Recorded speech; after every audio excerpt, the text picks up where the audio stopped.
Miss Megha Balani and welcome to all of you. तो दोस्तों आज हम करने जा रहे हैं, जो ब्रेक लग चुका था उसको फिर से रीस्टार्ट कर रहे हैं और आज से हम करने जा रहे हैं कंटिन्यूसली सारे वन शॉट। आज हमारा चैप्टर है कौन सा? Chapter number 5 the 100 dresses. ये पार्ट नंबर 1 है। इसका पार्ट नंबर 2 जो कि चैप्टर नंबर 6 में हम पढ़ेंगे और वहां पर इस स्टोरी को और आगे बढ़ाएंगे। तो जैसा कि दिख ही रहा है आपको, बहुत ब्यूटीफुल ड्रेसेस हैं। तो इसी पर ही चैप्टर बेस्ड है, जहां पर 3 गर्ल्स हैं और उन 3 गर्ल्स का हमको कैरेक्टर स्केच भी पढ़ना होगा, क्योंकि यहाँ से कैरेक्टर स्केच बहुत इंपॉर्टेंट है, बहुत बार पूछा जाता है। तो शुरू करते हैं और पढ़ते हैं इस चैप्टर को। पहले पॉइंट से पढ़ेंगे, फिर कैरेक्टर स्केच करेंगे और देन हम आंसर राइटिंग करेंगे। और मैंने जो देखा है, ऑब्जर्व किया है, जो मुझे ग्रुप में डाउट्स आते हैं, उन डाउट ग्रुप्स में मैंने बहुत सारे बच्चों को प्रैक्टिस करते हुए देखा है। बच्चे क्वेश्चंस लिख रहे हैं, उन क्वेश्चंस के आंसर डाल रहे हैं और फिर मुझसे चेक करवाते हैं कि मैम देखिए हमने कैसे लिखा है, मैं पहली बार लिख रहा हूँ या लिख रही हूँ, मैंने इससे पहले कभी भी ओन नहीं लिखा है। तो उन सबको कॉन्ग्रेचुलेशन, आप बहुत अच्छा कर रहे हो। और देखना कुछ टाइम में आप एक परफेक्ट आंसर लिखना सीख जाओगे, जहां पर छोटी छोटी मिस्टेक्स हैं, काफ़ी छोटी छोटी मिस्टेक्स होती हैं, लेकिन मैं उन चीज़ों पे ध्यान नहीं देती हूँ। मैं चाहती हूँ कि एक परफेक्ट आंसर लिखने के लिए आपको इनकरेज किया जाए। तो जैसे कुछ मैं आपको बेसिकली सारे बच्चों की एक छोटी छोटी मिस्टेक बता देती हूँ, क्योंकि एक पूरे आंसर में बार बार हाईलाइट करना बहुत टफ होता है। तो एक चीज़ है जैसे वर्ब, है ना, जब भी आप कुछ भी क्वेश्चन का आंसर लिखते हो तो आप ये देखिए कि मेरा क्वेश्चन किस लैंग्वेज में पूछा गया है, किस टेंस में पूछा गया है। जिस टेंस में पूछा गया है आपको आंसर उसी टेंस में ही लिखना चाहिए। तो उसके लिए आपको जो भी वर्ब है उसकी पास्ट फॉर्म अगर है तो पास्ट फॉर्म में लिखिए, अगर प्रेजेंट है तो उसमें एस या ईएस अपने सब्जेक्ट के अकॉर्डिंग लगाना है। अगर सिंगुलर होगा तो आप एस या ईएस लगाएंगे और अगर सिंगुलर नहीं प्लूरल होगा तो आप वर्ब को एज इट इज रखेंगे। ठीक है, ये चीजें आपको थोड़ा सा ध्यान रखनी है।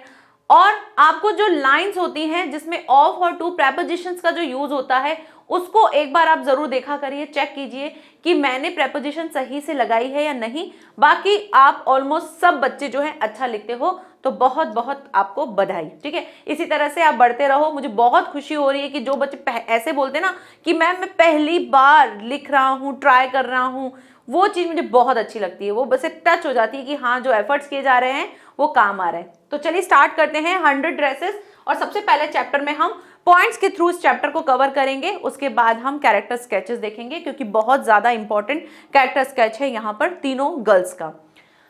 सबसे पहले पढ़ते हैं वेंडा पेट्रोन्स्की। एक मिनट। Wanda Petronski usually sat in the last row in room 13। Wanda Petronski जो है यहाँ पर एक गर्ल है जो कि बहुत पुअर सी गर्ल है और उसके लिए बताया जा रहा है कि वो यूजुअली मतलब अक्सर वो कहाँ बैठती थी, वो सेट यानी कि बैठती थी in the last row in room 13। इस लाइन को मैं थोड़ा सा और करेक्ट कर देती हूँ ताकि आप जब आंसर अगर इस टाइप के क्वेश्चन आते हैं, क्योंकि ये क्वेश्चन बहुत बार पूछा गया है कि वेंडा पेट्रोन्स्की जो है कहाँ पर बैठती थी, तो इस टाइप के अगर क्वेश्चन आते हैं तो आपको उसका एग्जैक्टली अगर मैं आपको एक लाइन बताऊं कि कैसे लिखोगे तो आप इसके लिए लिख देना Wanda Petronski usually sat in the seat next to the last seat in the last row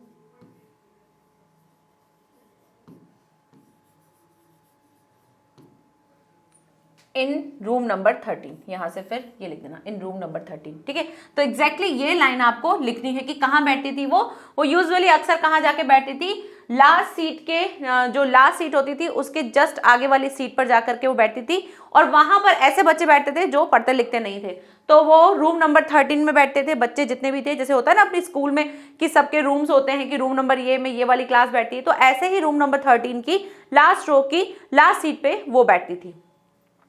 Only rough boys who never scored good marks and made a lot of noise used to sit there.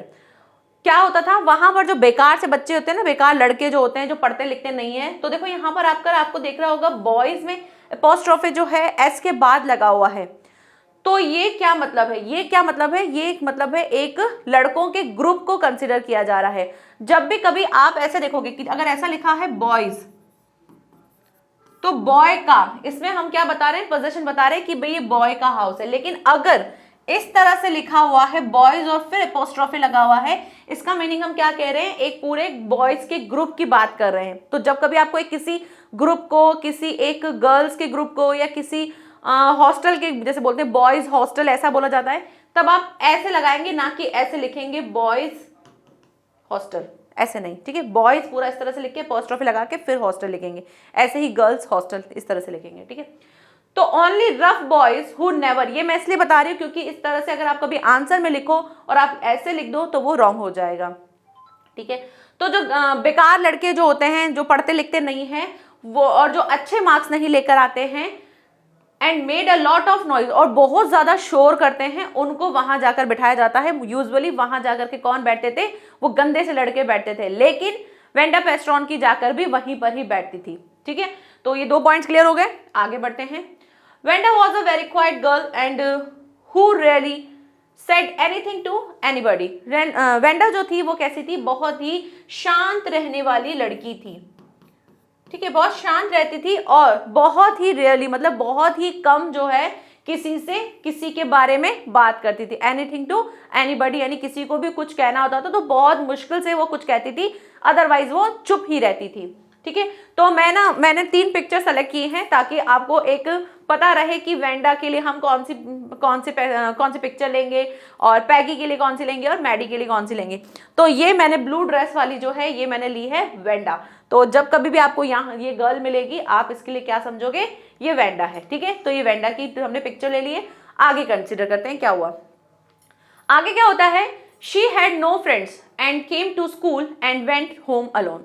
और वो क्या करती थी, वो उसका कोई भी दोस्त नहीं था, कोई भी उसका फ्रेंड नहीं था, और वो आती थी कैसे, स्कूल आती और जाती बिल्कुल अकेली थी, कोई फ्रेंड नहीं था। जैसे हम स्कूल से हम जाते हैं तो हम क्या करते हैं, हमारे फ्रेंड्स के साथ निकलते हैं, कोई बस में जाता है, कोई पैदल ही चला जाता है, तो हम अपने फ्रेंड्स के साथ जाते हैं, कोई ना कोई एक फ्रेंड हमारा होता ही होता है। लेकिन वेंडा जो थी उसका कोई भी फ्रेंड नहीं था और वो अकेले आती थी और अकेले ही जाती थी। पैगी, यहाँ पर सेकंड कैरेक्टर आया है वो है पैगी। तो मैंने पैगी के लिए ये पिक्चर सेलेक्ट की है क्योंकि पैगी थी ऊ लाला टाइप की गर्ल, यानी बहुत ज्यादा अमीर थी, बहुत ज्यादा रिच थी।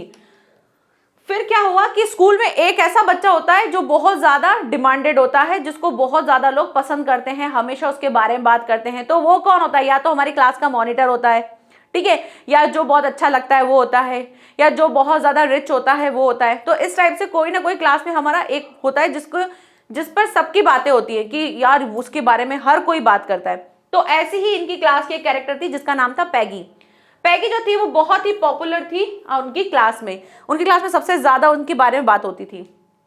क्यों होती थी उसका रीजन भी दिया है, इसलिए होती थी शी वॉज प्रिटी, बहुत ही सुंदर दिखती थी वो। हैड मैनी ड्रेसेस, उसके पास बहुत सारी ड्रेसेस होती थी, जैसे कि इसने शॉपिंग में मैंने ये वाली पिक्चर दी है, बहुत सेलेक्ट करनी पड़ती है पिक्चर ताकि बिल्कुल ऐसा लगे कि हाँ इसके ऊपर ये कैरेक्टर्स के सही है।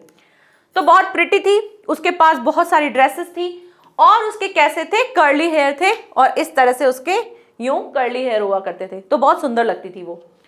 Wanda was a poor girl, Wanda कैसी थी, बहुत ही गरीब लड़की थी। Who always wore a faded blue dress, जो कि हमेशा कैसी ड्रेस पहनती थी, एक ही ड्रेस होती थी उसके पास, वो थी फेडेड ब्लू ड्रेस, और हमेशा वही स्कूल में वो पहन कर आती थी, जो कि प्रॉपर आयरन भी नहीं हो रखी होती, मतलब उस पर प्रेस भी नहीं हो रखी होती थी, धुली भी बहुत अच्छी होती थी, साफ होती थी, गंदी नहीं पहन के आती थी। लेकिन कभी भी उसको मतलब दूसरी ड्रेस नहीं देखा, हमेशा एक ही ब्लू ड्रेस को वो पहन कर आती थी।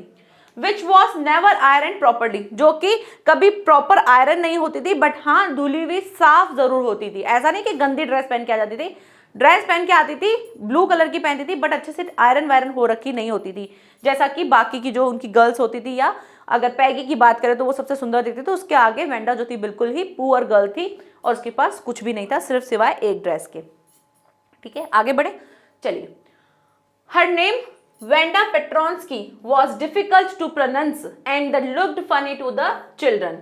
वेंडा जो थी उसका नाम जो था बहुत ही बोलने में बहुत फनी लगता था सबको, वेंडा पेट्रॉन्स्की। ये जो नाम था लोगों को डिफिकल्ट लगता था बोलने में, प्रोनाउंस करने में, बोलने में डिफिकल्ट लगता था और थोड़ा सा कैसा दिखता था, बाकी जो बच्चे हैं उसको वो फन की तरह लेते थे और उसका मजाक उड़ाते थे उसके नाम से रिलेटेड कि तुम्हारा नाम कैसा यार, बोलने में ही डिफिकल्ट लगता है, और इस तरह से उसको चिढ़ाया जाता था पूरी क्लास के द्वारा।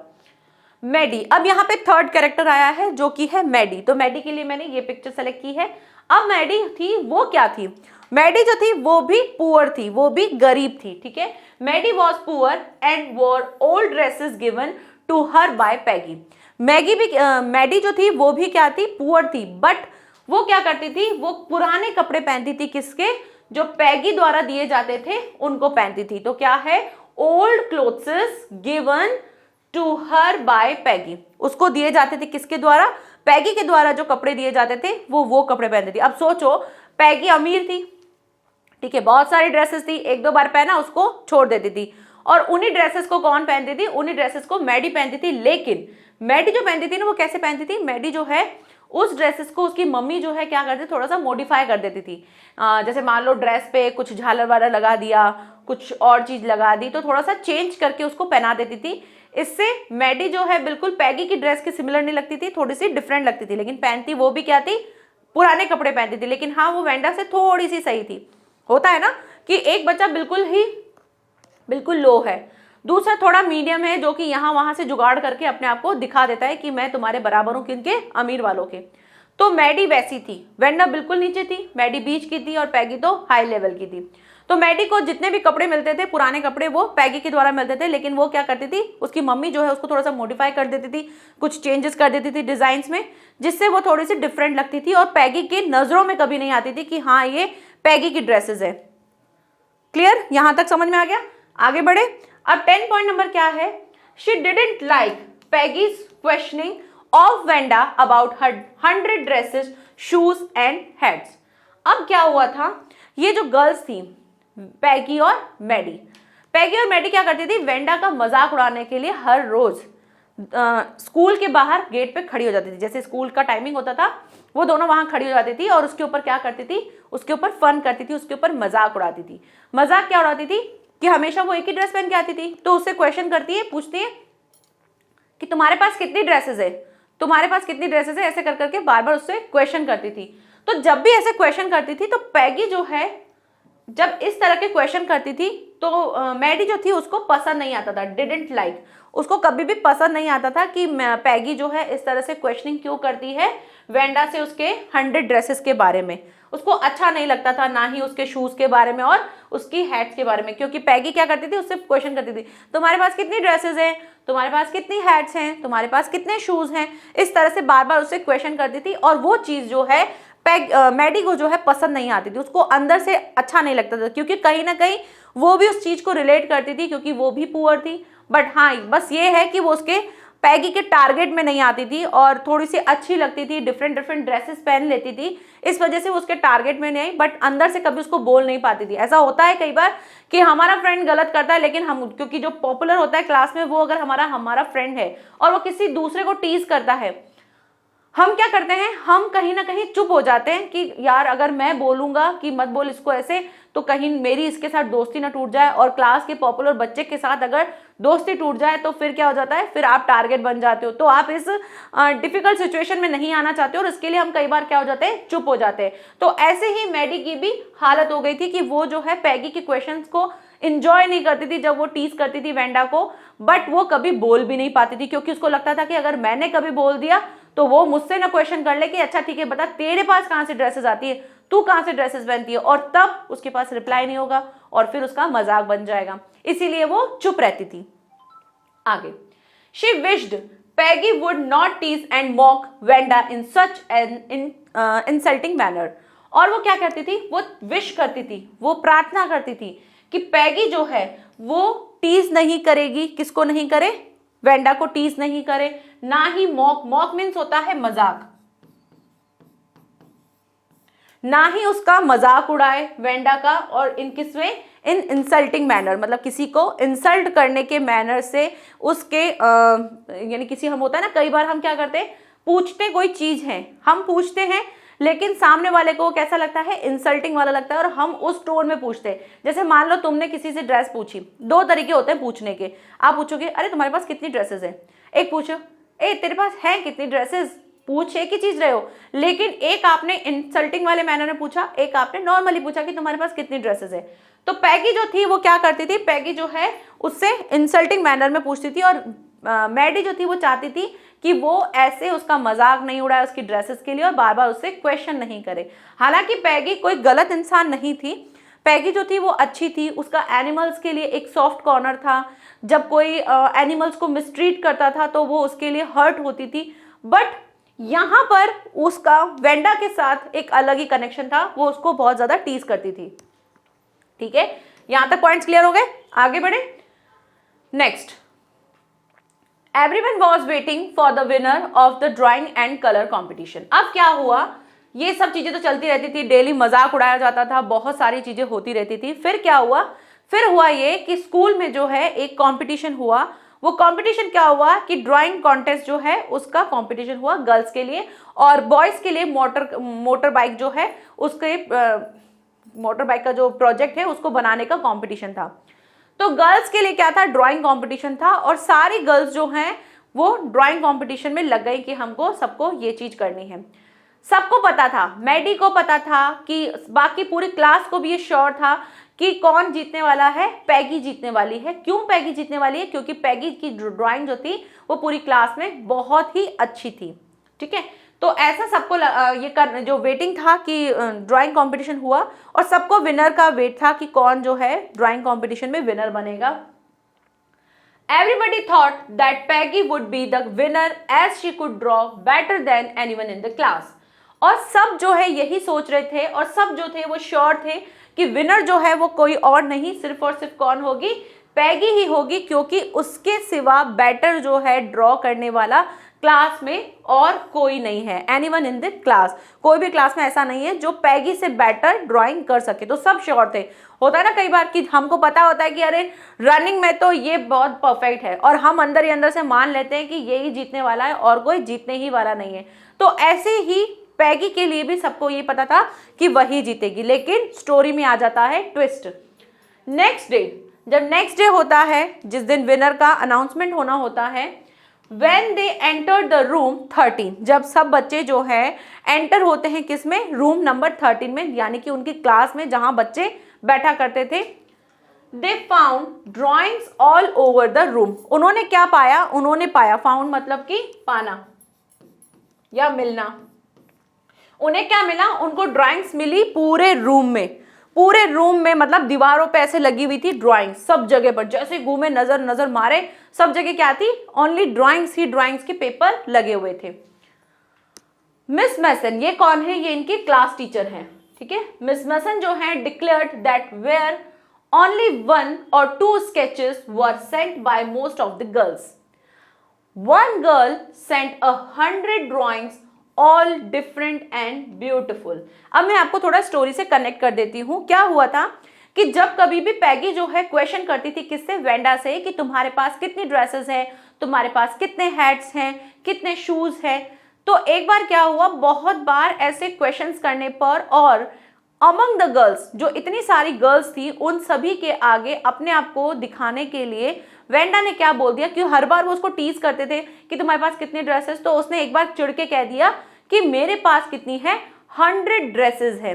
जब 100 ड्रेसेस बोला तो पैगी को चिढ़ लगी। उसको क्या लगा कि पहन के तो एक ड्रेस आती है और बोल रही है कि 100 ड्रेसेस है। तो उसने कहा कि 100 ड्रेसेस है तुम्हारे पास, तो पहन के तो एक ही आती हो। अब यहां पर देखो, वेंडा की जो बात है वो बिल्कुल कहीं ना कहीं सही है। उसके पास 100 ड्रेसेस थी, बट ड्रेसेस नहीं, डिजाइन ऑफ ड्रेसेस थी। मतलब ड्रेसेस के डिजाइन थे जो कि उसने बनाए थे, वो टोटल कितने थे, 100 थे। तो जब ना पैगी ने उससे पूछा कि अच्छा बताओ कि तुम्हारे पास कौन कौन सी ड्रेसेस है, जैसे होता है ना कि अगर सामने वाले ने बोल दिया, आपकी बात का जवाब दे दिया, जिससे आपने कभी सोचा भी नहीं था कि वो आपको जवाब दे देगा, और उसने जवाब दे दिया, उसने कह दिया कि 100 ड्रेसेस हैं। तो आप पूछे अच्छा 100 ड्रेसेस है, बता कौन सी है, कौन कौन सा कलर है। तो उसने उसका डिस्क्रिप्शन दिया कि ये ड्रेसेस हैं। तो उसने बताया कि मेरे पास एक रेड ड्रेस है, उस पर ऐसे झालर लगी हुई है, एक मेरे पास ग्रीन ड्रेस है, ऐसे करके उसने उसका डिस्क्रिप्शन दिया कि मेरे पास ये ड्रेसेस है। अभी जो नेक्स्ट चैप्टर पढ़ोगे, इसका जो सेकंड पार्ट पढ़ोगे, तो उसमें इंटरेस्ट आएगा। तो मैं अभी वो क्या बोलते हैं, राज नहीं खोलूंगी कि क्या होता है आगे। तो चैप्टर जिसने पढ़ रखा होगा डिटेल में, उसको तो सारी बातें पता होंगी, जिसको नहीं पता होगा वो उस वाले चैप्टर में हम समझेंगे। तो फिर उसने बहुत सारी चीजें, 2-3 ड्रेसेस के बारे में बताया कि ऐसी ड्रेस है, इस कलर की है, उसमें ऐसा ऐसा डिजाइन है। इस तरह से उसने 100 ड्रेसेस बनाए थे। अब क्या हुआ था, जो ड्राइंग कॉन्टेस्ट जो हुआ था, उस ड्राइंग कॉन्टेस्ट में वेंडा ने जो क्या किया था, अपनी 100 ड्रेसेस जो उसने बनाई थी वो सारी की सारी सबमिट की। तो जो मिस मैसन थी, उन्होंने बोला कि भाई, उन्होंने डिक्लेयर किया कि बहुत सी गर्ल्स ने क्या किया है, 1 या 2 स्केचेस बना के मुझे दिए हैं, सेंड किए हैं, बट एक गर्ल जो है उसने मुझे 100 ड्रेसेस की ड्राइंग्स दी हैं, और वो सारी की सारी कैसी हैं, सभी की सभी एक दूसरे से डिफरेंट है और बहुत कैसी हैं, ब्यूटीफुल भी हैं, डिफरेंट भी हैं और ब्यूटीफुल है। ऐसा नहीं है कि बिल्कुल एक जैसी है, बस उसमें थोड़ा थोड़ा सा डिजाइन चेंज है, बहुत अच्छी भी हैं और सब एक दूसरे से क्या है, डिफरेंट भी हैं, ऐसा उन्होंने बताया। मिस मैसन जो थी, उन्होंने डिक्लेयर किया that Wanda Petronski was the winner of the girls medal. देखो फिर से मैंने यहाँ लिखा है ना, गर्ल्स मेडल या गर्ल्स कॉन्टेस्ट, यहाँ पर गर्ल्स कॉन्टेस्ट भी लिख सकते हो। तो मिस मैसन जो थी, उन्होंने डिक्लेयर किया, उन्होंने घोषणा की, किसकी, उन्होंने घोषणा की कि वेंडा पेट्रोन्स्की जो है वो है विनर इस गर्ल्स कॉन्टेस्ट की। तो ये नाम सुनते ही सब लोग चौंक गए कि वेंडा उसने बनाई है। तब उसको समझ में आया, किसको, जो पैगी और मैडी थी, उनको तब समझ में आया कि जो वेंडा बात कर रही थी 100 ड्रेसेस की, वो 100 ड्रेसेस थी, बस उसकी ड्रेसेस नहीं थी, उसके द्वारा बनाई गई डिजाइन्स ऑफ ड्रेसेस थी। तो ये चीज सुनी, बट अनफॉर्चुनेटली यानी कि दुर्भाग्यवश Wanda was not present to the hear the applause that was due to her. Applause means क्या होता है, वाहवाही, है ना, अपलॉज मीन्स होता है वाहवाही।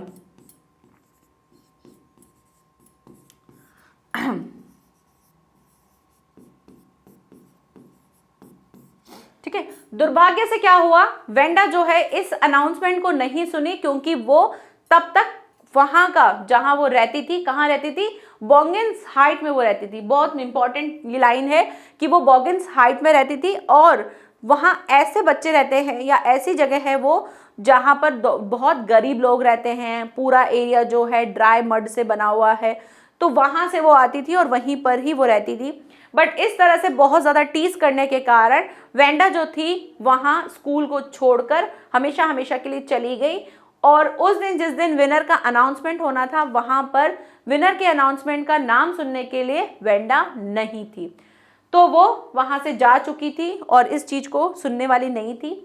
जब ये चीज हुई तो क्या हुआ, जो पैगी और मैडी जो थी, वो दोनों के अंदर एक क्वेश्चन आ गया। वो क्वेश्चन क्या आ गया कि वेंडा क्यों नहीं आई स्कूल, क्योंकि हमेशा वो उसका वेट करती थी उसको टीज करने के लिए, लेकिन आज वो स्कूल ही नहीं आई थी, और जिस दिन विनर का अनाउंसमेंट हो रहा था वो टाइम भी वो नहीं थी। तो ये एक उनके लिए क्या बन गया, एक क्वेश्चन बन गया, और इस क्वेश्चन का आंसर हमको मिलेगा नेक्स्ट चैप्टर में। ये चैप्टर यहीं पर ही कंप्लीट होता है।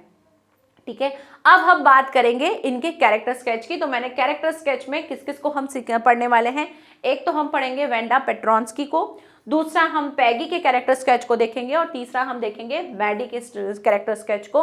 और इन तीनों गर्ल्स को मैंने इसकी पिक्चर बना दी ताकि आपके माइंड में एक पिक्चर रहे कि ये हम इनके कैरेक्टर स्केच पढ़ने वाले हैं। ठीक है, तो शुरू करें चैप्टर। आई होप आपको अच्छे से क्लियर हो गया होगा कि 100 ड्रेसेस में ड्रेसेस के बारे में एक मॉक था, एक गर्ल थी जो कि बॉगिन्स हाइट से आती थी, जो कि एक कैसा एरिया है, बहुत ही ड्राई एरिया है और ड्राई मड एरिया है, और जहाँ से वो आया करती थी वो स्कूल से बहुत दूर रास्ता था, तो वहाँ से आती थी, बाकी बच्चों से थोड़ी सी हटके रहती थी, क्योंकि उसको लगता था कि मैं बॉगिन हाइट से आती हूँ और वहाँ से कोई बच्चा नहीं आता है, बहुत ही गरीब घर की है वो, इस वजह से वो चुप रहती थी और लोग उसके नाम उसके नाम से उसको चिढ़ाते थे।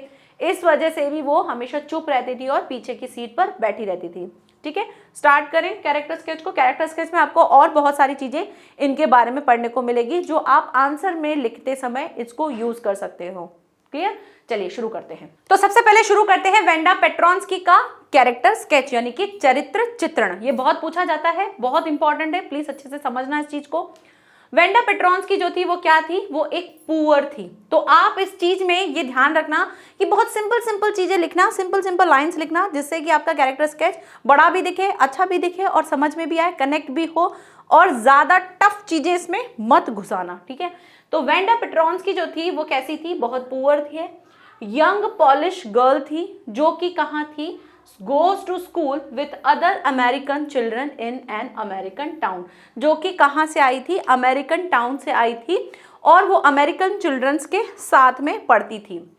यूजुअली क्या होता था, she sits in the seat, मैंने आपको बोला ना ये लाइन जो है बिल्कुल एग्जैक्टली ऐसी की ऐसी ही आप समझ लो, याद ही कर लेना कि कहाँ थी वो बैठती थी लास्ट सीट, जो कि next to the last seat, seat जो थी वो उसकी कौन सी थी, next to the last seat, मतलब लास्ट सीट से जस्ट आगे वाली जो सीट होती है ना, जैसे अपन क्लास में बैठते हैं तो लास्ट सीट होती है, उस लास्ट सीट के जस्ट आगे वाली सीट पे वो बैठती थी, उसके आगे और लाइन और सीट्स होती थी, जैसे ये मैडम यहाँ पर है और ऐसे ऐसे करके लास्ट सीट्स के जस्ट पहले वाली सीट पर वो बैठती थी। In the last row in room number 13, room number 13 में वो बैठती थी हमेशा। इन दैट कॉर्नर, उस कॉर्नर पे क्या होता था, of the room sit the rough boys who do not get good marks, और उस सीट पर कौन बैठते थे, गंदे लड़के बैठते थे, बेकार बच्चे बैठते थे जो अच्छे मार्क्स नहीं लेकर आते हैं। She is very quiet and really speak, और वो कैसी थी, बहुत ही शांत और कम बोलने वाली थी और कम ही बोला करती थी। आगे शी कम्स, वो कहाँ से आती है, she comes all the way from Boggins Heights, वो कहाँ से आती थी, बॉगिन्स हाइट से आती थी।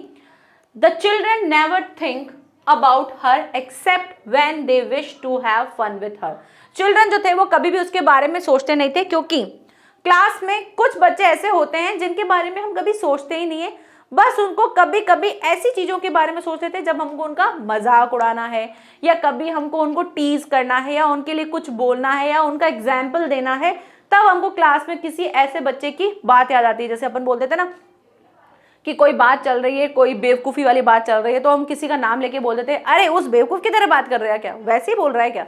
तो ये चीज़ क्या है, हम उनको वैसे इंपॉर्टेंस नहीं देते हैं, लेकिन कभी किसी चीज़ में हमको मजाक उड़ाना है या कोई चीज़ कहनी है तब हम उनको बोलते हैं। तो ऐसे ही अबाउट हर एक्सेप्ट, उसकी तभी उसको याद किया जाता था when they wish to have fun with her, जब उनको इच्छा होती थी उसका मजाक उड़ाने के लिए, ठीक है। दे लाइक टू टीज हर, उनको अच्छा लगता था उसको टीज करना, उसका मजाक उड़ाना।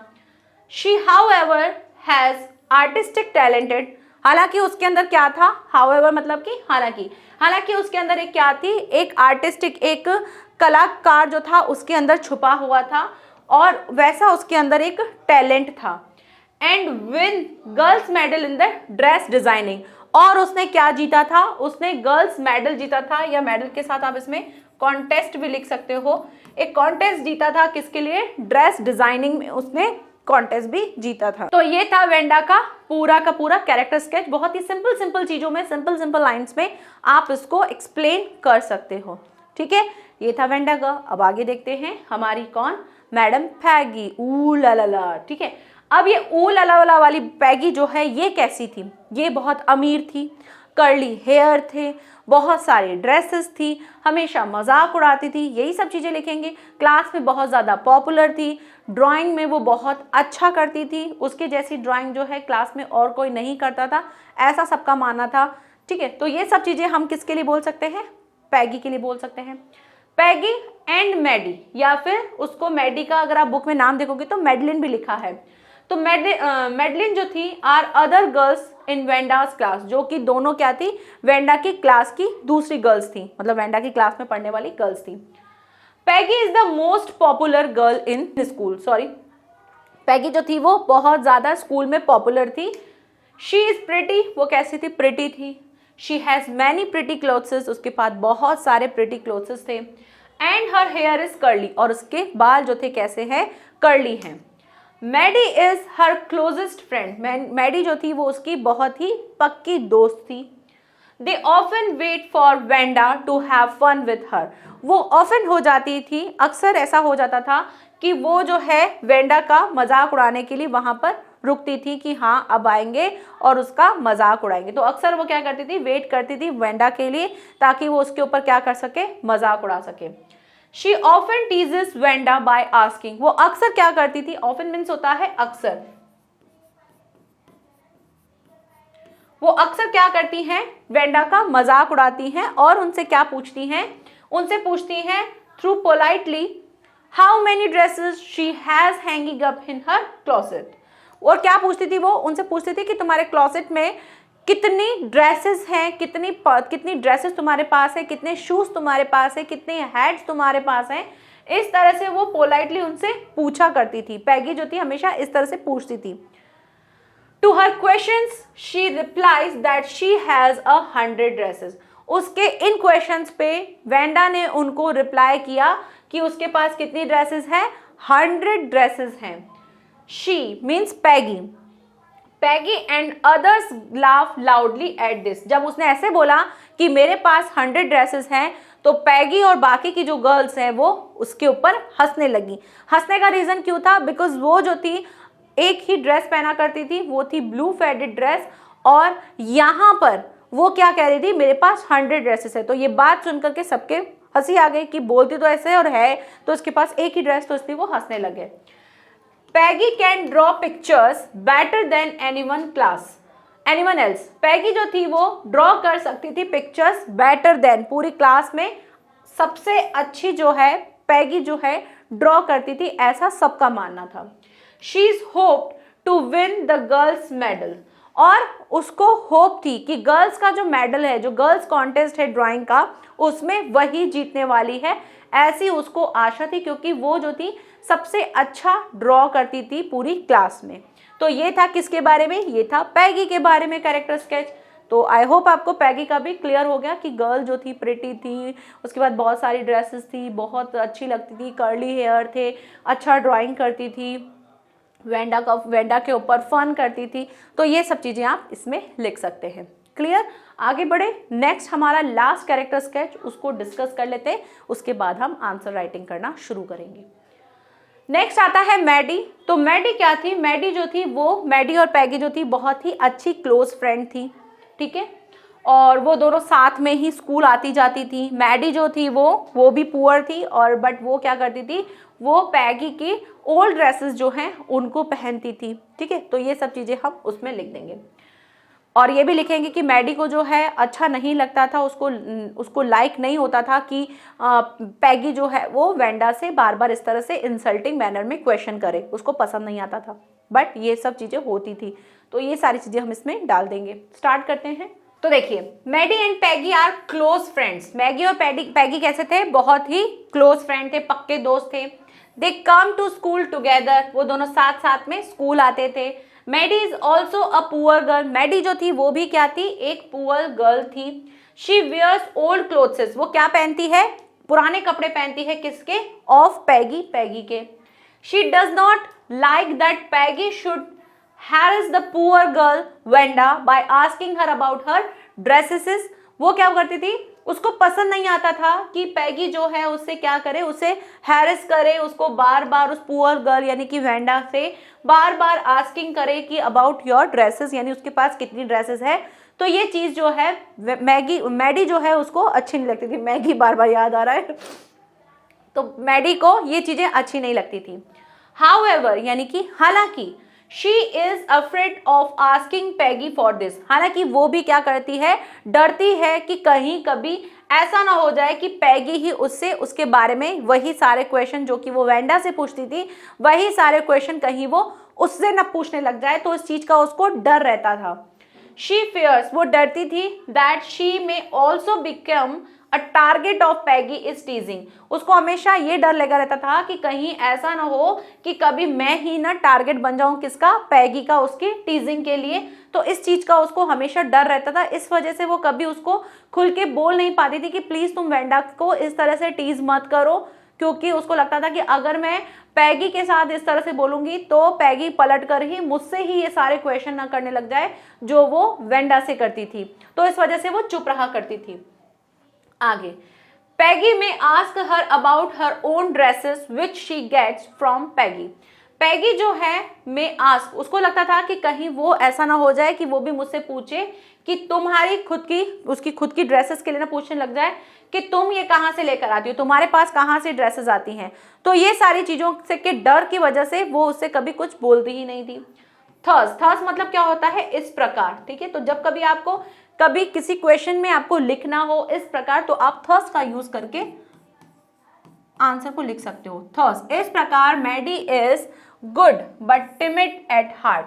मैडी जो थी वो अच्छी थी लेकिन अपने दिल से जो थी वो थोड़ी सी बंधी हुई थी, वो किसी को अपने दिल से मजबूर थी, वो उस चक्कर में बोल नहीं पाती थी, मतलब कहीं ना कहीं वो अच्छी थी, ऐसा नहीं था कि वो बुरी थी। ठीक है, तो ये चीज़ें जो हैं हमने समझी और इस चैप्टर में हमने कैरेक्टर स्केच और चैप्टर को बहुत ही अच्छे से कंप्लीट कर लिया है। तो आप सबको क्या करना है, चैप्टर को फिर से फटाफट से 2 मिनट में रिवाइज कर लो या अपनी बुक उठाओ, बुक में से एक बार पढ़ लो। ये जो आप लेक्चर देख रहे हो, उस लेक्चर में ही आप वीडियो को पॉज करके अपनी बुक उठा करके एक बार नज़र मार लेना। क्यों? क्योंकि जब आंसर राइटिंग करना होता है तो हमको कुछ बहुत से ऐसे वर्ड्स होते हैं जो हमको बुक में दिख जाते हैं और हम उनसे अपने आंसर को फ्रेम करने में हमको हेल्प मिल जाती है। तो जब कभी भी आप आंसर राइटिंग करो किसी भी चैप्टर के लिए, तो एक काम हमेशा करना, आप जो वन शॉट देख रहे हो वो तो आपको देखना ही देखना है, साथ ही साथ आपको चैप्टर को सिर्फ एक बार रीड करना है। रीड करने में ऑलमोस्ट 15 to 20 मिनट्स आपको लगेंगे, जिसमें सिर्फ आपको पढ़ना है, बस कुछ समझना नहीं है, सिर्फ और सिर्फ पढ़ना है, ताकि आप चैप्टर तो समझ ही लिया है, ताकि आप जो वोकैब्स हैं, जो वर्ड्स हैं, जो कुछ लाइन्स हैं, वो आपको एक बार दिख जाए कि अच्छा चैप्टर में ये सारी चीज़ें हुई थी। क्योंकि जब आंसर राइटिंग करते हैं तब हमको बहुत सारी चीज़ों की नीड होती है और वो नीड तभी फुलफिल हो पाएगी जब आपको चैप्टर की लाइंस ध्यान होगी। अगर लाइंस ध्यान नहीं होगी तो आप कहीं ना कहीं भूल जाओगे। तो इस तरह से आपको ये सारी चीज़ें ध्यान रखनी है। चैप्टर को एक बार रीड जरूर करना है, मैं खुद भी रीड करके आती हूँ, एक बार चैप्टर को पढ़ लेती हूँ ताकि आंसर राइटिंग के समय मुझे क्या मिल सके, हिंट्स मिल सके कि हाँ इस चैप्टर में और क्या क्या था। ठीक है, तो ये अगर मैं कर रही हूँ तो आपको तो बिल्कुल करना ही करना है। अब बारी आती है आंसर राइटिंग की कि आंसर राइटिंग कैसे की जाए। तो फर्स्ट क्वेश्चन है आपके सामने, where does Wanda sit in the classroom and why. कहां पर बैठती थी, कौन वेंडा कहां बैठती है और क्यों बैठती है। 2 क्वेश्चन है यहाँ पर, एक तो कहां बैठती है, दूसरा क्यों बैठती है। दोनों क्वेश्चन के आपको आंसर देने हैं। तो कई बार क्या होता है, हम क्वेश्चन को पढ़ के आंसर लिखना शुरू कर देते हैं और इस वाई के बारे में तो ध्यान ही नहीं जाता है और हम आंसर जहां पूछा है उतना लिख के कि कहां बैठती थी उसको लिख करके डन कर देते हैं। तो क्वेश्चन को ध्यान से पढ़ा करो कि कई बार एक क्वेश्चन में 2 क्वेश्चन छुपे हुए होते हैं। तो यहाँ पर 2 क्वेश्चन है, पहले हमको बताना है कि वेंडा जो थी वो कहाँ बैठती है और दूसरा बताना है क्यों बैठती है। तो अगर आप पॉइंट्स बनाने शुरू करोगे तो क्या बोलोगे, कहाँ बैठती है। तो मैंने जब फर्स्ट पॉइंट आपको मैंने उसमें ऐड करके बताया था, वो पूरा का पूरा पॉइंट आपको लिखना है कि लास्ट सीट वाला जो है वो आपको लिखना है पूरा। ठीक है, फर्स्ट पॉइंट तो ये लिखना है। सेकंड पॉइंट क्या लिखना है कि क्यों बैठती थी। तो क्यों बैठती थी, एक तो वो बॉगन हाइट से आती थी। ठीक है, तो बॉगन हाइट्स वाला लिख देना।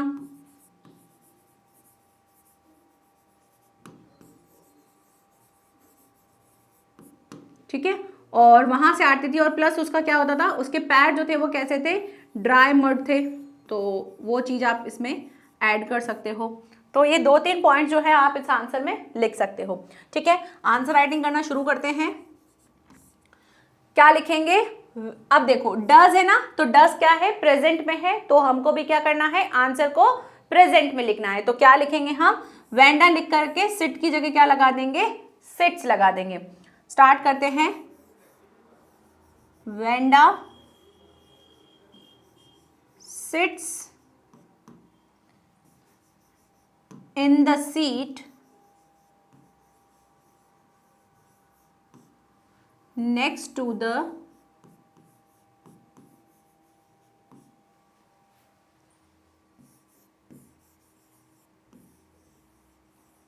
last seat in the last row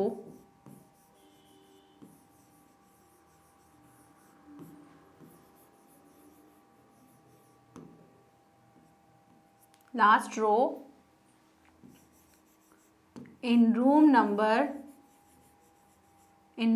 13। ठीक है, ये तो हमने फर्स्ट का आंसर लिख दिया कि कहाँ बैठती थी।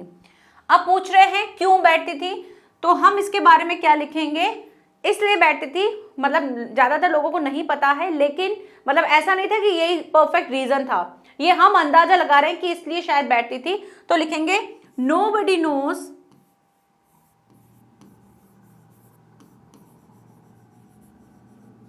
मैंने नोज क्यों लिखा, क्योंकि हम प्रेजेंट में लिख रहे हैं, कोई नहीं जानता है, नोबडी नोज एग्जैक्टली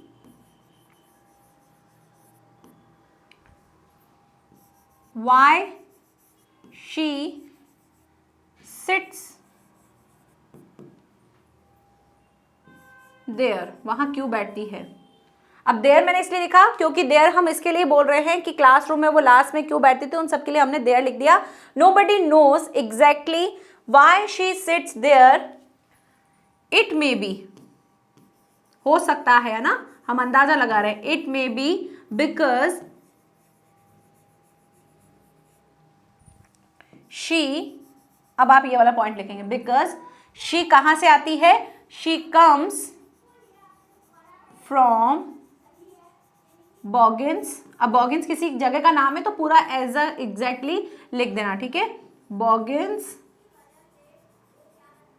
हाइट, ठीक है। उसके बाद उसके वहां से आती थी और प्लस उसको लगता था कि बाकी सब जो है बहुत अच्छे से उसके शूज वूज पॉलिश होते थे सबके, लेकिन उसके पैर कैसे होते थे, बिल्कुल मड से कवर्ड होते थे, इस वजह से वो शायद पीछे बैठी होगी, तो ये भी आप रीजन लिख सकते हो। और क्या लिखोगे,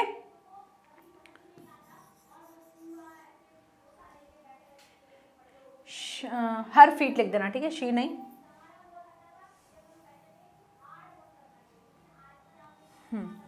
and her feet were covered with dry mud, ठीक है। तो ये हो गया पूरा आंसर, जिसमें हमने बताया कि कहाँ बैठती थी और क्यों बैठती थी, वो भी बता दिया कि भाई बॉगिन साइड से आती थी, इस वजह से थी, इस वजह से वो बैठती थी, और प्लस जो है वो उसको लगता था कि मेरे फीट जो हैं वो किससे हैं, ड्राई मड से कवर्ड है, और तो ये भी एक रीजन था उसका पीछे बैठने का। तो इस तरह से आप लिख सकते हो। अब ये क्वेश्चन जैसे मान लो 2 और 3 को जस्टिफाई कर रहा है। अगर आपको 3 में और भी कोई चीज डालनी है तो आप इसमें 1-2 लाइन्स और ऐड कर देना, बिकॉज वेंडा वॉज पुअर, ठीक है, poor girl, she comes from Boggins Heights, ठीक है, ये 2-3 लाइन, 1 लाइन और इसमें ऐड कर देना। और साथ साथ में लिख सकते हो she really speaks and she quite very quiet girl, तो ये 2-3 लाइनें आप उसमें लिख सकते हो, इस वजह से वो पीछे बैठा करती थी। तो 1-2 लाइन और ऐड कर सकते हो जो इसी के आसपास की है। चलिए मूव करते हैं नेक्स्ट क्वेश्चन पे। और नेक्स्ट क्वेश्चन क्या है, नेक्स्ट क्वेश्चन है वेयर डज वेंडा लिव। तो वेंडा कहाँ रहती थी, तो वेंडा रहती थी, अभी अभी हमने देखा, इसका आंसर हम क्या लिखेंगे, बॉगिन हाइट्स में रहती थी, है ना, बॉगिन हाइट में रहती थी। तो ये ठीक है, अब एक लाइन में इसको आंसर को लिख दोगे। बट अगर आपको लगता है कि मुझे इस आंसर को और बड़ा करना है, इस क्वेश्चन को लेने का मेरा एक ही पर्पज है कि आप ऐसे क्वेश्चन में यूजुअली क्या करते हैं, आप सिर्फ एक लाइन में जो क्वेश्चन पूछा है आप उसका आंसर लिख देते हैं कि चलो 1 मार्क्स में पूछा गया है या 2 में पूछा गया है, 2 में तो बहुत कम ही पूछा जाएगा, 1 या 2 में चलो पूछ लिया, तो आप इसका आंसर क्या लिखेंगे, आप इसका आंसर लिखेंगे कि भाई कहाँ से कहाँ रहती थी, तो आप लिख देंगे वेंडा, डज दे रखा है तो लिव्स करके लिख देंगे, और इसका आंसर आप ऐसे लिखेंगे, वेंडा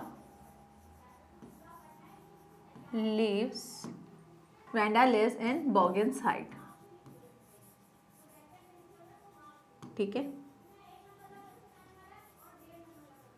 ना, इतना लिख देंगे हम, और हम इस आंसर को बोलेंगे भाई इतना ही तो था, इसमें यही था, यही लिख सकते हैं। बट अगर आपको इस क्वेश्चन के आंसर को और अच्छा लिखना है तो आप इसमें बहुत सारी चीजें डाल सकते हैं। क्या क्या डाल सकते हैं, आप इसमें लिख सकते हो कि जैसे ये एरिया जो था वो कैसा था, ड्राई मड से था, तो आप ये चीज इसमें डाल दो। कैसे लिखोगे, दिस प्लेस, है ना, this place far away from the school, ठीक है, ये स्कूल से बहुत दूर था। और क्या लिख सकते हो,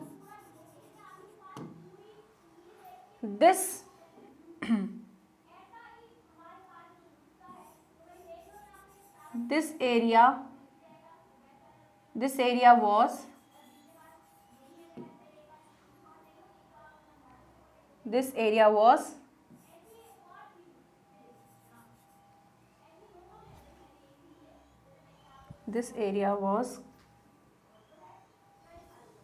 covered with dry mud. नहीं ऐसे मत लिखना, नहीं मत लिखना, वो तो उसके थी। आप लिखना this area was a lot of dry mud, है ना, ऐसे लिख देना, a lot of dry mud, ठीक है, ऐसे लिखना। तो देखो कहाँ आप इस आंसर को यहां तक लिख रहे थे, कहाँ आपने इस आंसर को डिटेल में थोड़ा सा लिख दिया। अब आप इसमें ये भी लिख सकते हो दिस एरिया वॉज, जैसे आपने लिखा this place far away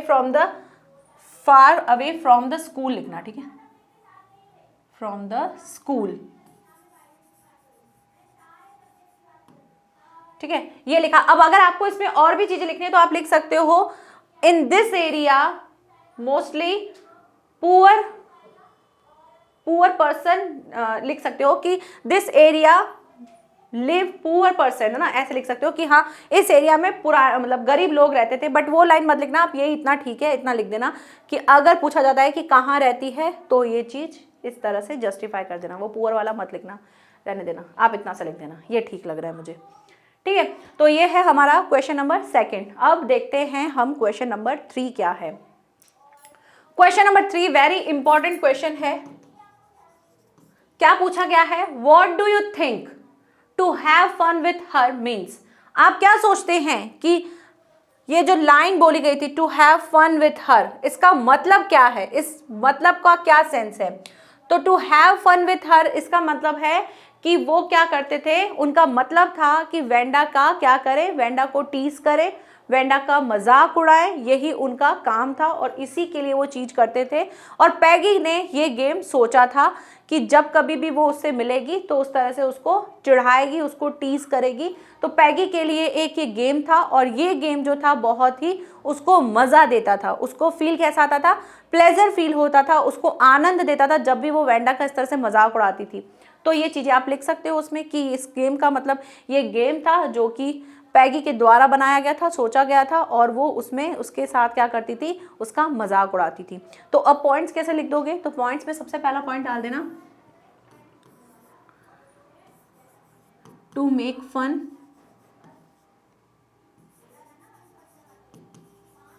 of her, tease her, है ना। दूसरा क्या लिख सकते हो कि ये गेम था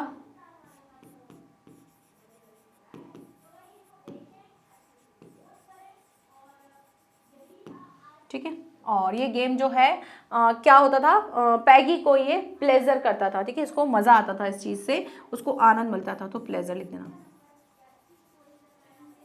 अब ये चीज देखो, ये वाला पॉइंट जो है ये आपको जब आप बुक पढ़ोगे तभी वहां से आपको ये पॉइंट्स पता चलेगा, अदरवाइज आप यहां तक ही लिख करके अपने आंसर को डन कर दोगे। लेकिन अगर आपने बुक पढ़ रखी होगी ना, अगर आपने चैप्टर को एक बार पढ़ रखा होगा तो हो सकता है आपको ये वाला पॉइंट दिख जाए कि वो उसको आनंद देता था ये वाला गेम, तो ये वर्ड मुझे वहां से मिला। तो कुछ चीजें ऐसी होती है जो हम अपने आंसर में सोचते हैं कि हमको अपने आंसर में ये लिखना है। कई बार ऐसा होता है ना कि क्वेश्चन पढ़ते हैं और हम अपने माइंड में लगा देते हैं कि इसका आंसर मेरे को ये लिखना है, मैं ये लिखूंगा या लिखूंगी। बट अगर आपने बुक पढ़ रखी होगी तो पहले तो आपको अपने माइंड में ये 2 पॉइंट्स आ जाएंगे, लेकिन अगर आपको बुक पढ़ी हुई होगी, आपको लाइंस पढ़ी हुई होगी, तो हो सकता है आपको ये 3rd पॉइंट भी आ जाए, या 3rd के अलावा बुक में कोई और पॉइंट हो तो वो भी आ जाए। तो ये चीजें आपको बुक पढ़ने से होगी। तो मैं आपको सजेस्ट यही करूंगी कि जब भी आंसर राइटिंग करो उससे पहले अपने चैप्टर को एक बार एक नजर में पढ़ जरूर लिया करो, ठीक है। बहुत कम समय लगता है, ऐसा मत सोचना अरे मैम फिर चैप्टर आपसे पढ़ा फिर चैप्टर फिर से पढ़ें तब लिखें। तो देखो थोड़ा सा अच्छा अगर आपको आंसर लिखना है तो थोड़ी सी मेहनत जरूर करनी पड़ेगी, और ये मेहनत आपकी एक बार की है, उसके बाद तो आप आराम से कर ही लोगे, क्योंकि अभी तो आप रिवीजन के मूड में हो, तो रिवीजन में तो आप अच्छे से कर लोगे तो बिल्कुल ठीक है। लेकिन जब एग्जाम से 1-2 दिन पहले करोगे तो वहां पर आप इतना डिटेल में नहीं कर पाओगे, तो वो ये चीज आप अभी कर लो तो ज्यादा बेनिफिट है, ठीक है। चलिए आंसर राइटिंग शुरू करते हैं। अब ऐसे क्वेश्चन का आंसर आप कहां से लिखोगे, जिस चीज के लिए पूछा गया है वहीं से ही लिख लो, ठीक है। क्या लिखोगे, to have fun with her means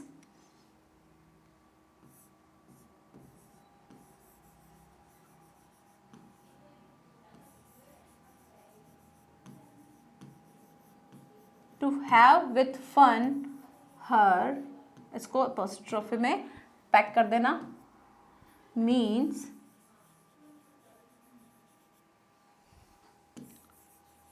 to make fun of her and to tease her. ठीक है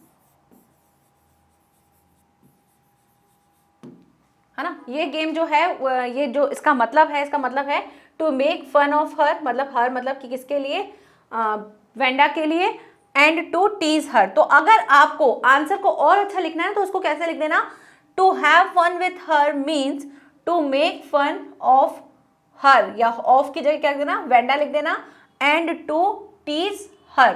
ठीक है, ये भी लिख सकते हो, लेकिन हर भी जस्टिफाई हो रहा है, पता चल जाएगा इससे। आगे क्या करेंगे, आगे बोल रहे हैं कि दिस गेम, है ना, दिस गेम वाला लाइन लिखना है, तो कैसे लिखोगे, पैगी ने सोचा था ना ये, तो Peggy had thought up this game, Peggy ने गेम सोचा था। ठीक है, Peggy had thought up this game, Peggy ने ये गेम सोचा था। दिस गेम, ये गेम जो है, दिस गेम, ये गेम क्या देता है उनको, प्लेजर देता है, मजा देता है। तो दिस गेम गैव देम इसलिए लिखा है क्योंकि इसमें सिर्फ पैगी नहीं थी, मैडी भी थी।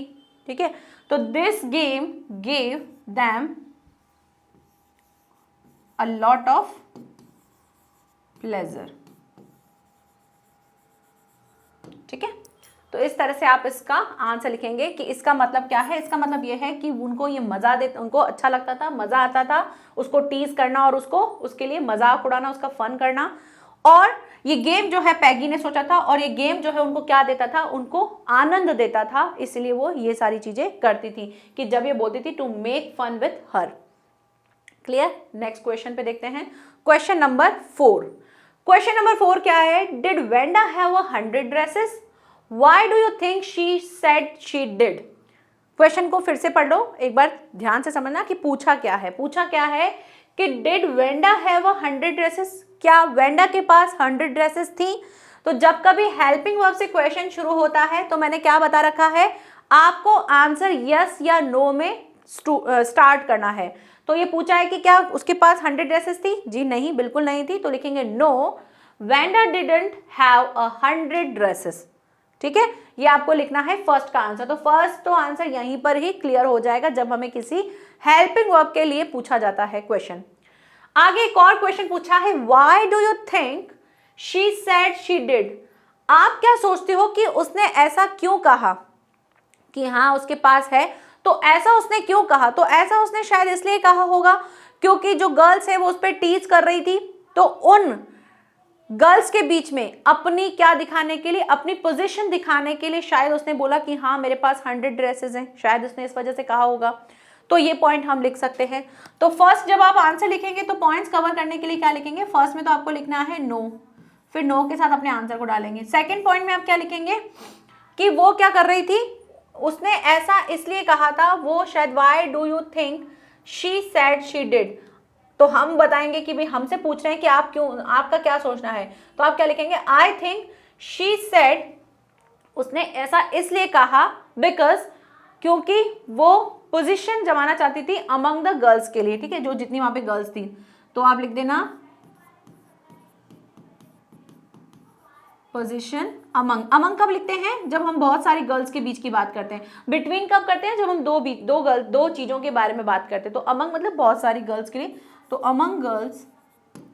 थर्ड आप क्या लिखोगे, थर्ड आप इसमें और कुछ पॉइंट डाल सकते हो कि भाई अपनी पोजीशन दिखाने के लिए, और इसलिए उसने ये बोला होगा कि हाँ मेरे पास 100 ड्रेसेस है। और हाँ एक और चीज लिख सकते हो आप इसमें कि उसने जो बोला था ना कि उसने खुद से ड्रॉ तो की ही थी ना 100 ड्रेसेस, तो वो लिख सकते हो ड्रॉ 100 ड्रेसेस।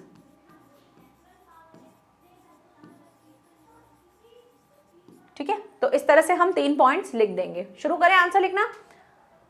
पहले से बेटर लिख रही हूँ ना मैं थोड़ा सा राइटिंग में, शाबाशी देना मुझे।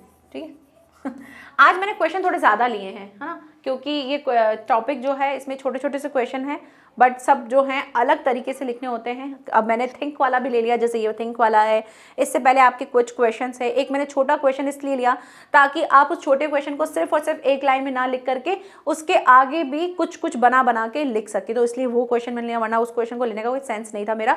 बट मैंने इसीलिए लिया कि एक लाइन में आंसर ना खत्म करके आप उसमें क्या चीज़ें और डाल करके आप अपने आंसर को थोड़ा सा बड़ा लिख सकते हो, तो वो पर्पस था मेरा उस आंसर को लेने का। तो शुरू करते हैं आंसर राइटिंग करना। सबसे पहले लिखेंगे नो का आंसर, ठीक है। नो का कैसे लिखोगे, सबसे पहले मैं एक लाइन खींच देती हूं, चलिए शुरू करते हैं। सबसे पहले लिखेंगे नो। नो वेंडा, वेंडा का W है जो है आप कैपिटल में लिखना, ठीक है। नो वेंडा डिड नॉट, ठीक है। डिड नॉट, क्यों लिख रहे हैं हम डिड नॉट, क्योंकि हम नेगेटिव में आंसर लिख रहे हैं, तो डिड के लिए तो हमने नो मतलब क्वेश्चन किया तो इसलिए नो लिखा, लेकिन क्यों नहीं किया तो उसके लिए हमको डिड नॉट फिर से लिखना होगा क्योंकि नेगेटिव सेंस में ले रहे हैं। वेंडा, अगर ये पॉजिटिव में होता तो हम क्या कर देते, यस लिख करके हम लिखते, यस वेंडा करके लिखते, लेकिन अभी हम क्या कर रहे हैं, अभी हम इसको कैसे बता रहे हैं, नेगेटिव सेंस में बता रहे हैं, तो उसमें हैव की जगह हम हैड लिख देते हैं। No Wanda did not have 100 dresses, ठीक है, 100 ड्रेसेस। उसके बाद है वाई करके पूछ रहा है। आई थिंक, अब यू पूछा है ना, यू थिंक, तो आप लिखेंगे आई think she said so to make her position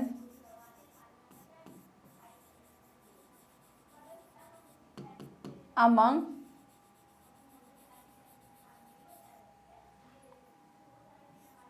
girls, ठीक है, among गर्ल्स या among the गर्ल्स लिख देना, ठीक है,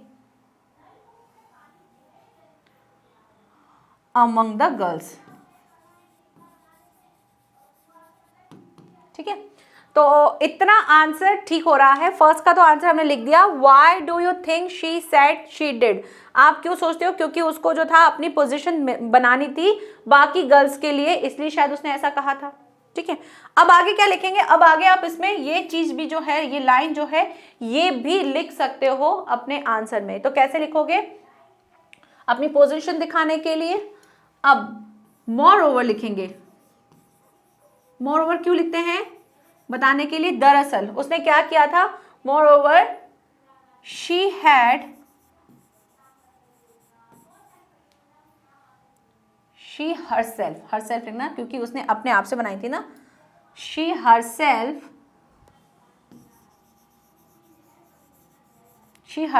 designed, she herself had, helping line लगाई, शी हरसेल्फ। ये देखो छोटी छोटी मिस्टेक हो जाती हैं जो हेल्पिंग वर्ब नहीं लगती हैं, तो इसलिए जब भी कभी आप आंसर लिखो तो एक बार नज़र जरूर मारना कि हमने कहाँ गलती की। जैसे मैंने अभी देखो स्कूल नहीं लिखा था, तो वो मैंने स्कूल पढ़ते वक्त मुझे समझ में आया, वरना लिखते वक्त मैंने कुछ गड़बड़ कर दी। तो moreover she herself had designed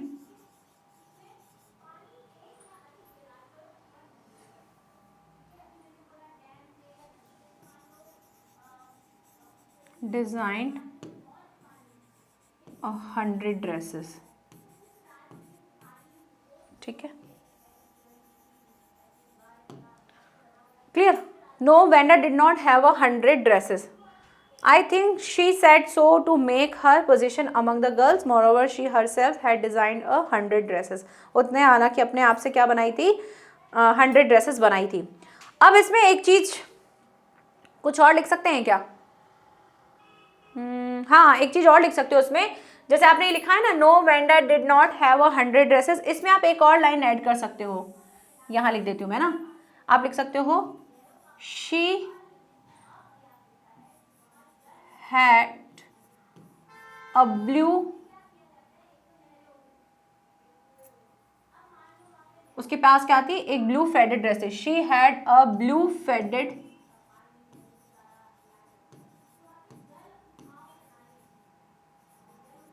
she had a blue faded dress. ठीक है, ये वाली लाइन आप एक और इसमें ऐड कर सकते हो। क्लियर? तो इतना हो गया ये आंसर, समझ में आ रहा है? अब करते हैं हमारा नेक्स्ट क्वेश्चन, क्वेश्चन नंबर 5। आज क्वेश्चन नंबर 5 के बाद 6 भी है। 6 बहुत इंपॉर्टेंट है क्योंकि 6 में हम क्या समझेंगे, यहाँ का लेसन समझेंगे, क्योंकि लेसन से रिलेटेड भी आपको यहाँ पे क्वेश्चन मिल सकता है, क्योंकि ये चैप्टर जो है बहुत इंपॉर्टेंट है लेसन के पर्पज से। तो ये चीज़ आपको मिल सकती है क्योंकि ये जनरली हम अपने स्कूल में इस चीज़ को फेस करते हैं, तो इसलिए ये वाला क्वेश्चन भी मैंने लिया है। क्वेश्चन नंबर 5 क्या दे रखा है, who won the drawing contest, कौन ड्राइंग कॉन्टेस्ट को जीतता है? सबको पता है वेंडा पेट्रॉन्स की जीतती है। What had the winner drawn, winner ने क्या ड्रॉ किया था? तो विनर ने जो है क्या ड्रॉ किया था, विनर ने ब्यूटीफुल 100 डिजाइन्स जो हैं ड्रेस की ड्रॉ की थी। तो आप यहाँ पे पॉइंट्स अगर मैं लिखूं तो क्या क्या लिखेंगे, किसने किया था? वेंडा पेट्रॉन्स की। ठीक है, ये तो आप लिख देंगे। दूसरा आप क्या करेंगे, उसने क्या ड्रॉ किया था? 100 ड्रेसेस।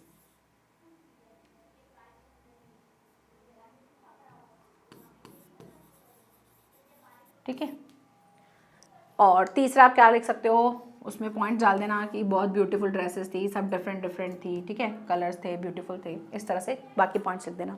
शुरू करते हैं आंसर करना, फटाफट इस आंसर को राइट करते हैं, उसके बाद हम नेक्स्ट क्वेश्चन करते हैं। तो जल्दी जल्दी मैं लिखना शुरू करती हूँ। हु वॉन द, तो हु, जब भी आपका हु से क्वेश्चन शुरू हो तो आप सीधा सीधा उस आंसर को डाल देंगे, क्योंकि हु क्या बता रहा होगा, आपके सब्जेक्ट को मिसिंग कर रहा होगा। तो आप हु की जगह जब भी आपके हु से रिलेटेड क्वेश्चन हो तो आप सब्जेक्ट मतलब हु के प्लेस पे उस आंसर को लिख देना जो वो पूछ रहा है।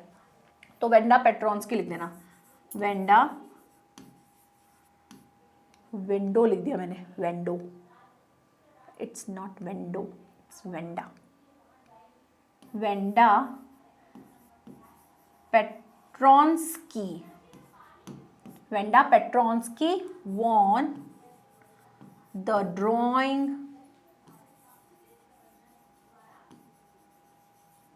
contest।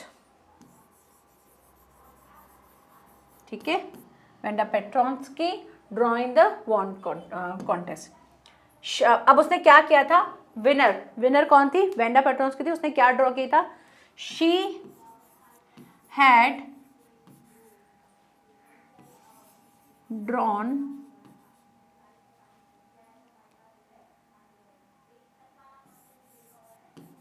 100 designs of dresses। ठीक है,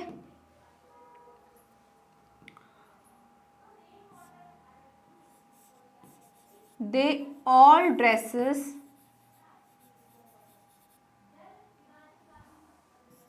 are नहीं, वर लिखेंगे क्योंकि पास में चल रहा है ना।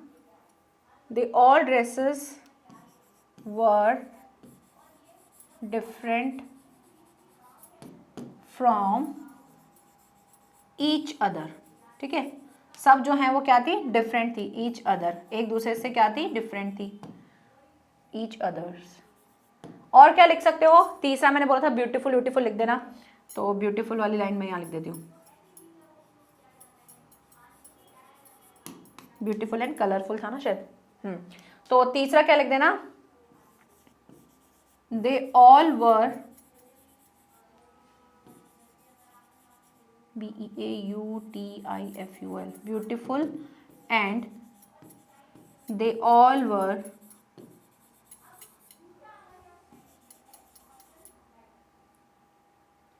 were colorful।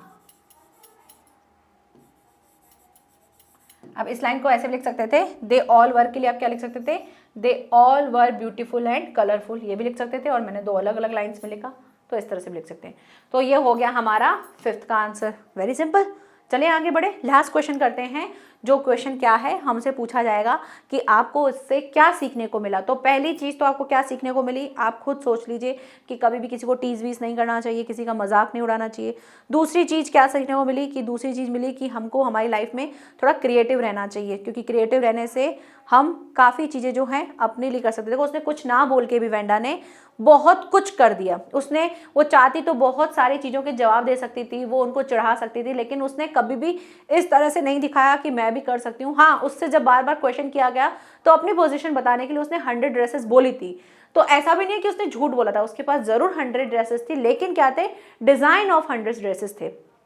तो उसने कहीं गलत नहीं बोला था। लेकिन गर्ल्स क्या समझ रही थी, वो समझ रही थी कि पहन के तो एक ही ड्रेस आती है और बोल रही है कि 100 ड्रेसेस है। इस वजह से वो उसका मजाक उड़ाती थी कि झूठ बोलती है वो, बट वो कहीं ना कहीं झूठ नहीं बोल रही थी। यही रियलिटी उनको आगे नेक्स्ट चैप्टर में जो है, जब उसका चैप्टर नंबर 2 पढ़ेंगे, वहां पर हमको क्लियर होगी। जो चलो बढ़ते हैं हमारे लास्ट क्वेश्चन पे, लास्ट आंसर पे। और ये आंसर हम शुरू करते हैं क्या करना कि what lessons do draw you from the story the 100 dresses। आपको 100 ड्रेसेस से क्या स्टोरी, क्या सीखने को मिला। तो पहला तो हमको क्या सीखने को मिला, पहला तो हमको सीखने को मिला to creative and good nature like Wanda. ठीक है, और दूसरा क्या मिला, never tease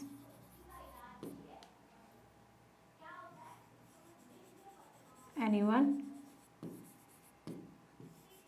to her dresses. ठीक है, तो ये दो चीजें आपको सीखने को मिली। तो आंसर लिखना शुरू करते हैं। सबसे पहले आप कैसे लिखोगे, ऐसे क्वेश्चन है कि आपको क्या मिला, व्हाट से अगर आपको क्वेश्चन मिलता है तो आप कैसे आंसर लिखोगे। तो जब कभी भी आपको ऐसे व्हाट से मिलता है ना, तो आप एग्जैक्टली सीधा आंसर लिख सकते हो कि आपको क्या सीखने को मिला है। तो मैं यहां से लिखना शुरू करती हूँ। हमको सीखने के लिए बोला है ना, तो यू के लिए हम बोलेंगे हमको या मुझे तो नहीं लिखोगे, हमको लिखोगे, क्योंकि हम सब क्या लेसन सीखते हैं यहाँ से। तो इस सेंस में हम कैसे लिखेंगे, we learn many lessons from the story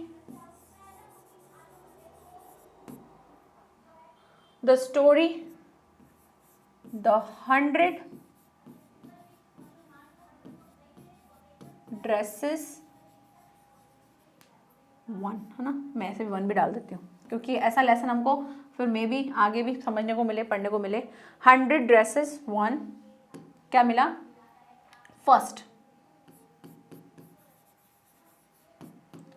क्या सीखने को मिला। तो फर्स्ट लिख करके ऐसे कॉमा लगाना है। अब आगे देखो, फर्स्ट वी शुड, हमें कैसा होना चाहिए, we should to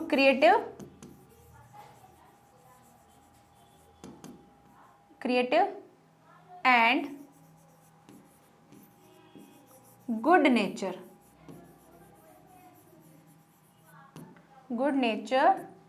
like Wanda. ठीक है, वेंडा के जैसा होना चाहिए। अब आपने अगर ये फर्स्ट लिखा है तो आप इसके लिए रीजन भी लिख सकते हो, भाई ऐसा क्यों, क्योंकि क्या होता था, Wanda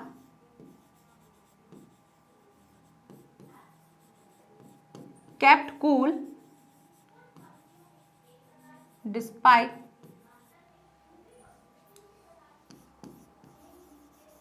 Peggy was teasing about her dresses.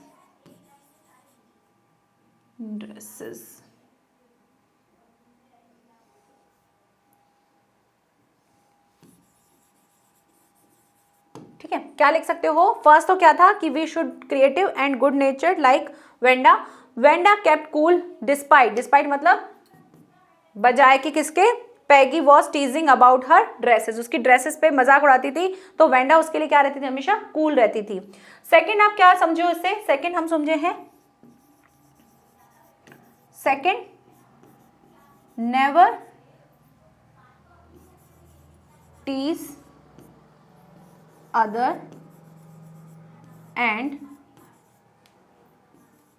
insensitive